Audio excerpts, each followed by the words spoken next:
I came home, and my wife was already waiting for me at the table. "We need to talk," she said with icy calmness. I didn't know that she was going to tell me she was leaving, with half of my business that I built myself. But I had my own plan. I remember the day I met Amanda like it was yesterday. Her smile lit up the dim bar where my college friends had dragged me for a night out. I was never the social type, preferring the solitude of my small apartment where I could work on business plans that nobody believed in. But Amanda believed in me, or at least that's what she said. After our first conversation, I knew she was different.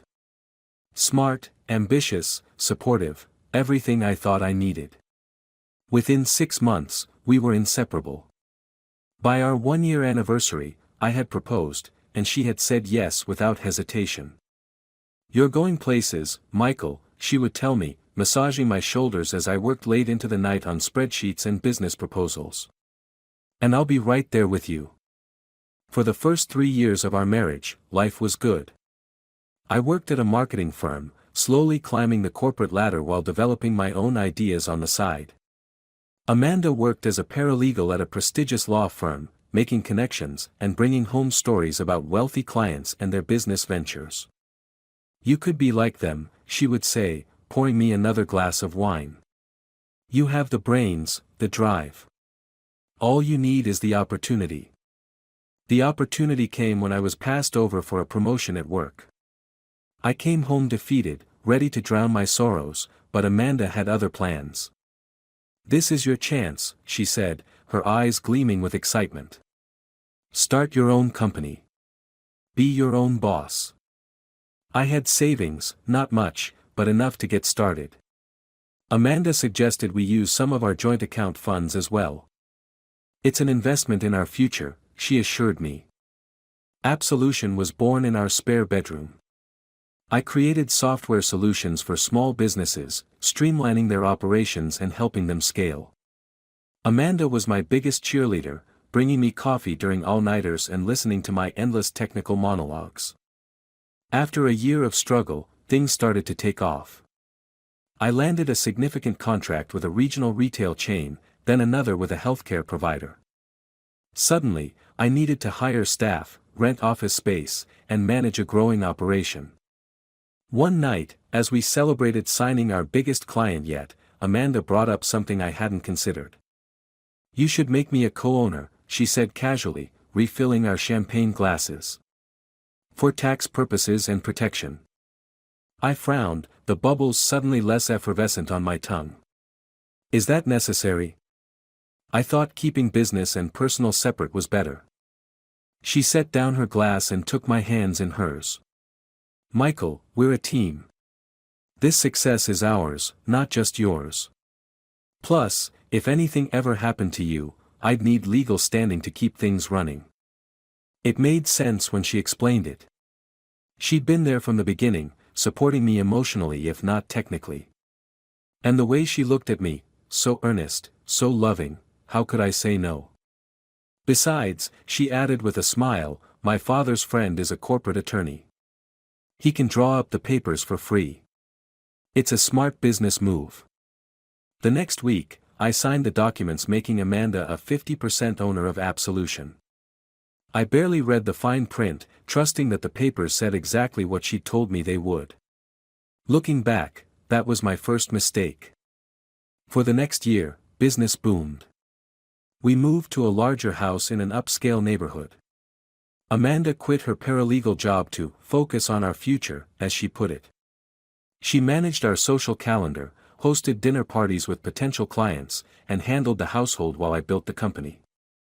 Then small things started changing. Amanda began taking more frequent girls' trips to New York and Miami. Our once passionate relationship cooled, with Amanda often claiming headaches or exhaustion when I initiated intimacy. She spent more time on her phone, always angling the screen away from me. "Work never stops, does it?" I joked one night, trying to peek at what had her so engrossed. She locked her screen immediately. "Just checking some investment options," she said with a tight smile. "Nothing interesting."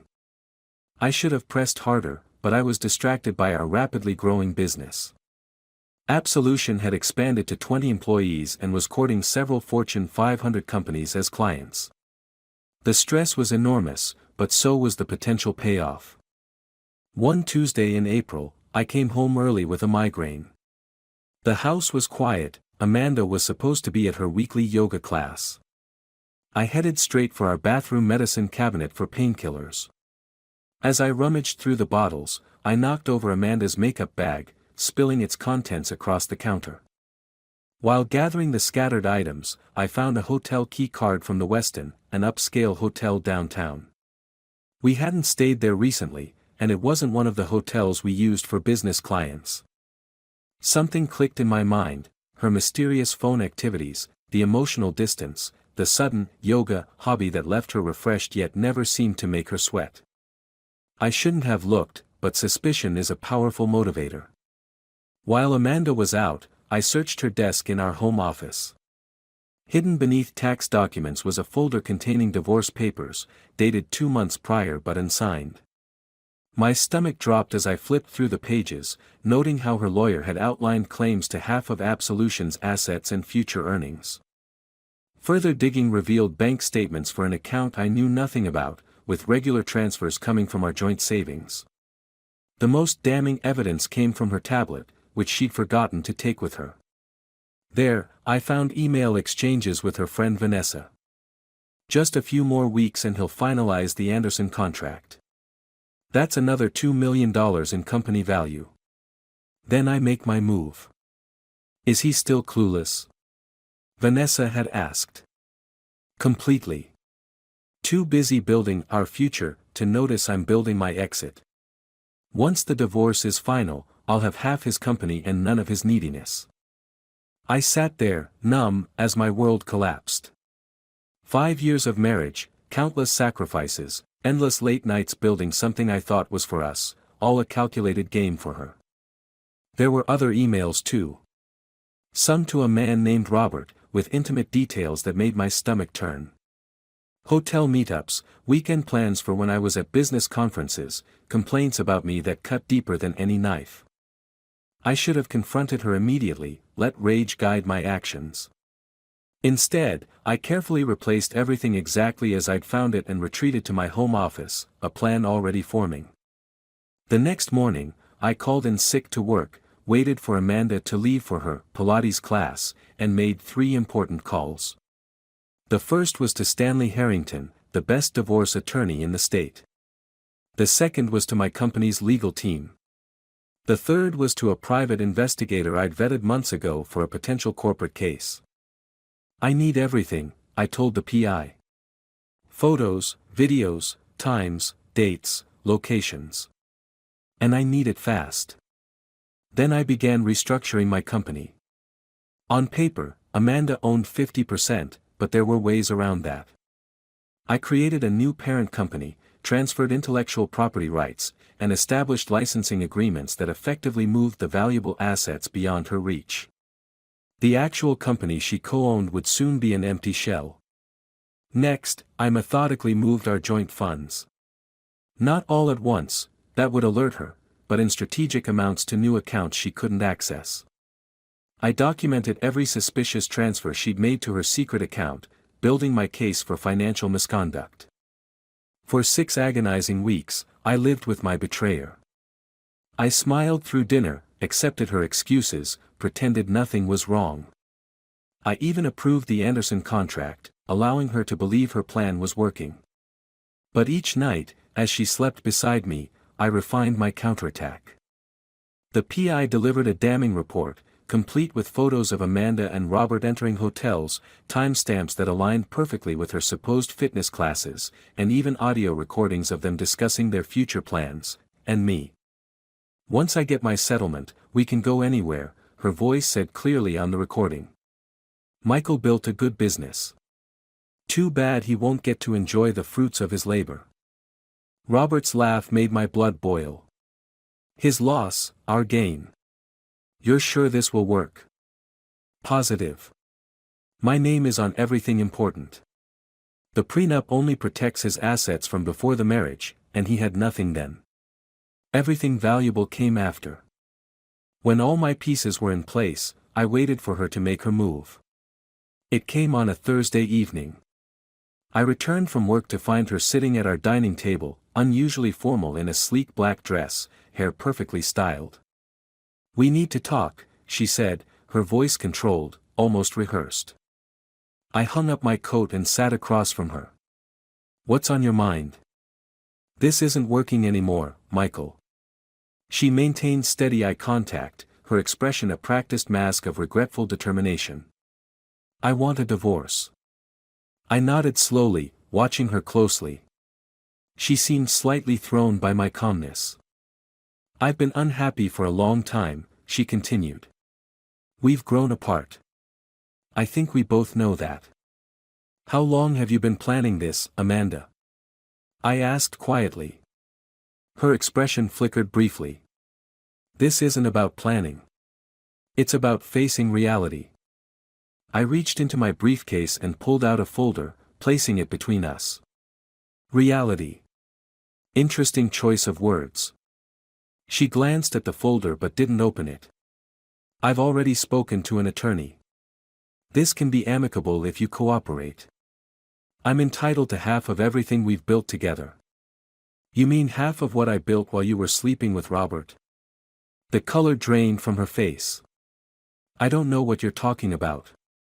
I opened the folder and spread out several photographs. Amanda and Robert entering the Westin. Amanda and Robert having lunch at a restaurant 2 hours away from our city. Amanda embracing Robert in a parking garage. "Does this refresh your memory?" I asked, my voice still eerily calm. She recovered quickly, her shock morphing into defiance. "Fine. It doesn't matter. Infidelity doesn't change the fact that I own half your company." I smiled for the first time. "Actually, you signed away your ownership 6 weeks ago." Now confusion replaced her defiance. "What?" "No, I didn't." I pulled out another document. "Remember that contract I asked you to sign for the new office lease? You should have read it more carefully. It wasn't a lease agreement, it was a transfer of your ownership shares to a new holding company, for a nominal fee of $1, which I paid you. It's all legal. Your signature, notarized and filed." She grabbed the paper, reading frantically. "This can't be right. This isn't legal." "Oh, but it is. I learned from the best, didn't I? You taught me the importance of fine print." I stood up and walked to the bar, pouring myself a drink. "As for our joint accounts, they're empty. I've documented your unauthorized transfers to your private account over the past year. That's financial fraud, by the way. But don't worry, I won't press charges if you walk away quietly." She jumped to her feet, hands shaking. "You can't do this. I'll fight you." "With what money, Amanda?" "Your boyfriend's." From what my investigator found, Robert's drowning in debt himself. That's probably why my successful company looked so appealing to him. "You bastard," she whispered, tears welling in her perfectly made-up eyes. "You planned this all along." "No, you planned this all along. I just adapted better." I took a sip of my drink. "Your divorce papers are on top of the stack. I've already signed my parts. Unlike the ones you were hiding in your desk, these reflect our current financial reality." She lunged for her phone. "I'm calling my lawyer right now." "Go ahead. Stanley Harrington is expecting the call. He's the best divorce attorney in the state, I'm sure you've heard of him. He doesn't normally take cases on such short notice, but he made an exception for me." She stared at me, finally understanding the completeness of her defeat. "How long have you known?" "Long enough to ensure you'll leave this marriage with exactly what you brought into it, nothing." Amanda fought, of course. She hired 3 different lawyers, each one eventually dropping her case when they realized how thoroughly I'd insulated myself. The divorce proceedings were ugly but brief. The judge had little sympathy for her claims after reviewing the evidence of her infidelity and financial duplicity. 6 months later, it was over. I kept the company, now more successful than ever. She kept her personal belongings and her secret bank account, which barely covered her legal fees. The last time I saw her was in the courthouse parking lot after the final hearing. She was standing beside a battered Honda, a far cry from the Audi she'd driven during our marriage. Her designer clothes had been replaced by off-the-rack business wear. Robert was nowhere to be seen, having disappeared when it became clear there would be no payday. Our eyes met briefly across the asphalt. Tears streaked her makeup, and for a moment, I felt a twinge of something, not regret, exactly, but acknowledgement of what could have been if she'd actually loved me the way I'd loved her. She opened her mouth as if to speak, perhaps to curse me or beg for reconciliation. I'll never know which, because I simply turned and walked to my car. As I drove away, I expected to feel triumphant, vindicated. Instead, I felt hollow. I'd won everything and lost the future I'd once believed in.